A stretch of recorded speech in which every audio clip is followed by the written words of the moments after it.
With that, I want to bring Tali up, as Tali is the glue that binds the consortium together in terms of its day-to-day operations, along with Michelle Lowe and Jessica Levy, to really make this organization strive, to talk about some of our successes that many of you have made happen over the last couple years. Thank you, Tali.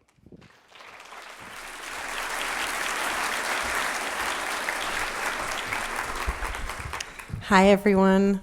I'm so happy to be here. I kind of still can't believe that I'm here after all the ups and downs.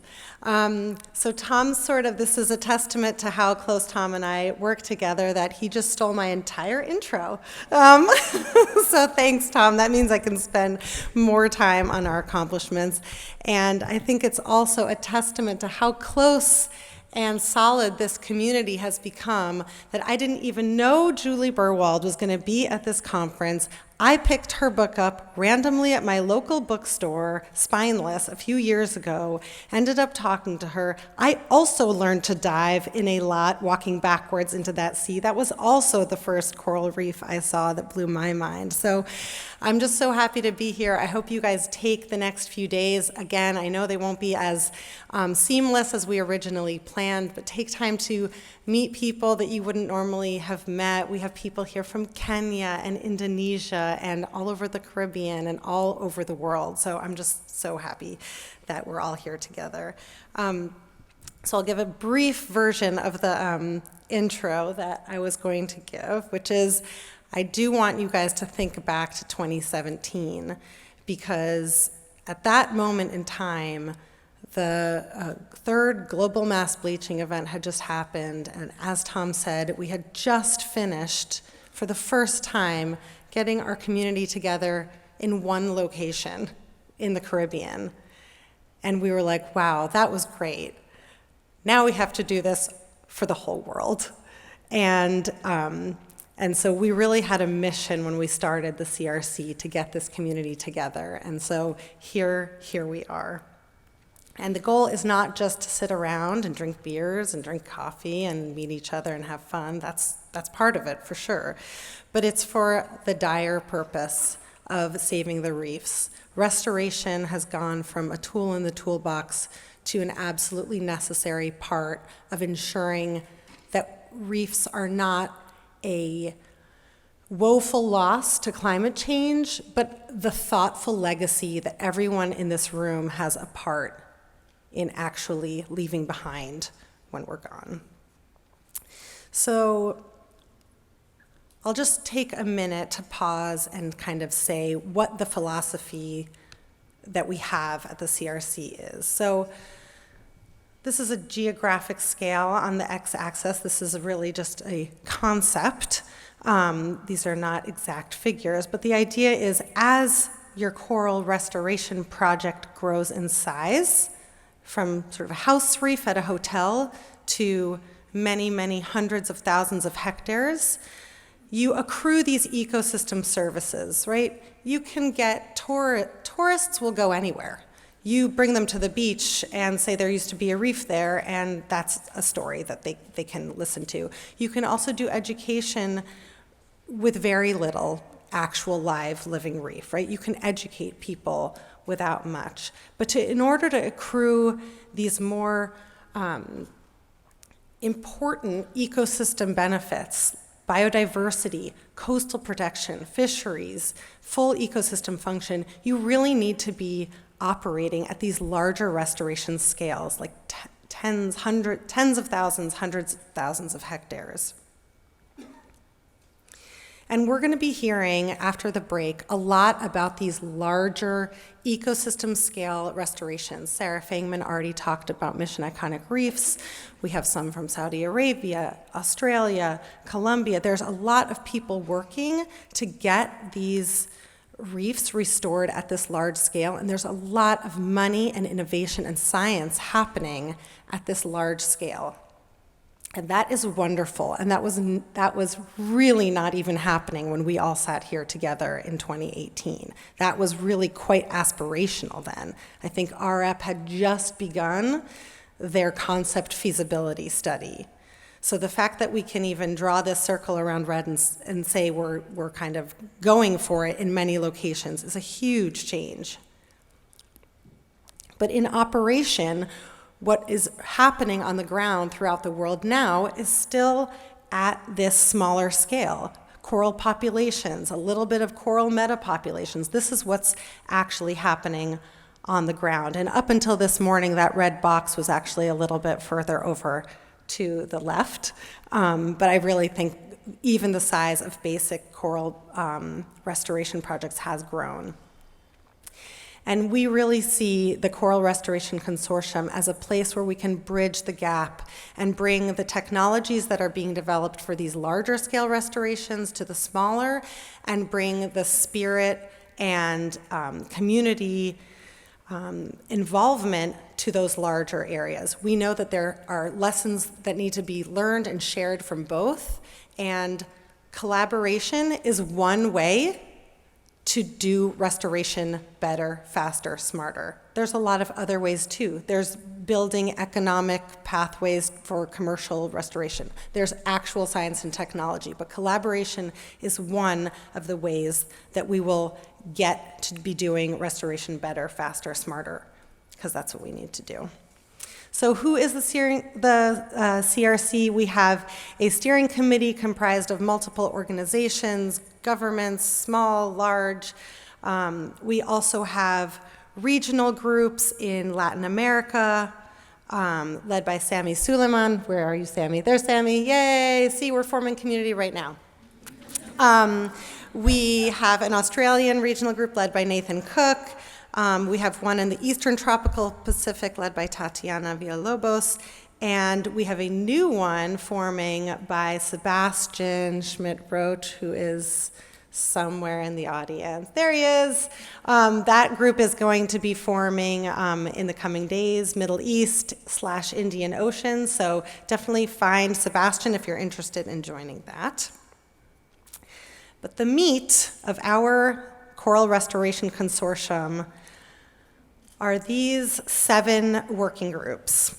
And what the working groups do is they synthesize all the information that is coming at all of us fast and furiously into practical use. That is really their mission. And I will highlight a few of these groups right now, and then I'll give 3 examples of really exciting things that are coming up that you can learn more about this week. So the cryopreservation group is led by Dr. Virginia Weiss from Oregon State University. This is a well-known coral scientist who has over 100 publications, and she just raised her hand and said, I want to get involved. She didn't work on coral restoration or anything like that. She works very closely with Mary Hagedorn from the Smithsonian Institution, who they just put out a guide on how to do cryopreservation. So yes, it is intensive. Yes, it is very difficult, but there are detailed instructions of how to do it if you're interested on the Smithsonian website. And our first Coral Restoration Consortium webinar in the fall after Refutures will be a synthesis of who should be doing cryopreservation. How do you do it? Can you, as a smaller scale organization, do these kinds of things? Or can you save coral genetic material for the future when cryopreservation can maybe be even more accessible? The field-based group is led by Dave Suggett and Caitlin Lustick. Wave your hands around if you're here. There's a really bright light shining at me. There's Caitlin and there's Dave, yay! They led an amazing workshop yesterday where they showcased all sorts of new tools. They're around all week. They are writing a guide on how to do restoration in the water. This has been long in the making, but it will be coming out, I would say, sometime within the next year, for sure. And they will also be doing sort of simpler one-pagers, again, for ease of use. The genetics group has perhaps taken the mission of what a CRC working group is and really exemplified it. They have taken an incredibly complicated field of coral genetics and have made very straightforward restoration recommendations on how many genotypes per square meter do I need in my restoration site? It's the question that everybody had that no one wanted to say, and Ileana just took the mission and said, if we don't give people a number, no one's going to give anyone a number, so we're just going to do it. So they've written 3 papers, they've written a book, they've just done a lot to take a very complicated field and make it very approachable for restoration as genetic information becomes more available for people to use. And then our management group is led by Whitney Hoot, who I haven't seen yet, but I know she's here somewhere. There she is. The management group is writing a restoration glossary. As Paul Hardesty said to me in June, I don't know what you mean when you say restoration. And he's the CEO of the Australian Institute of Marine Science. So I think we owe it to this community to have some definitions on paper. We will also have an accompanying Wikipedia, or wiki, for all the definitions, which will, of course, change as soon as we publish them. But I do think it's really important to get those definitions out. That work is still in progress. It's about 70% complete, and we'll be meeting about that this week. So if you're interested, please find me or find Whitney. That is a really exciting project. And also the management group has put out an online course on how to do coral restoration. That should be the precursor to any in-person field course on how to do coral restoration. And Sherry Wagner from the Reef Resilience Network will be talking about that at some point in plenary. So you guys will hear that. So that is the kind of quick overview of some of the working group accomplishments, and then I will give a little bit more detail for these 3 groups. So the larval group is being led by Dr. Peter Harrison from Australia, but was led by Val Chamberlain from Secor since the inception of the CRC. And these are 12 of 13 spawning calendars that exist on our new CRC website. And when I stood up here in 2018, I believe there were 2 or 3 of these. And these might just look like squares on a PowerPoint slide to you. But each one of these really represents at least one, if not several, PhD theses. And not too long ago, this type of information would be locked up in the brains of scientists, in file cabinets, and you would have to know who the person was and contact them in order to figure out when corals spawn in a particular area.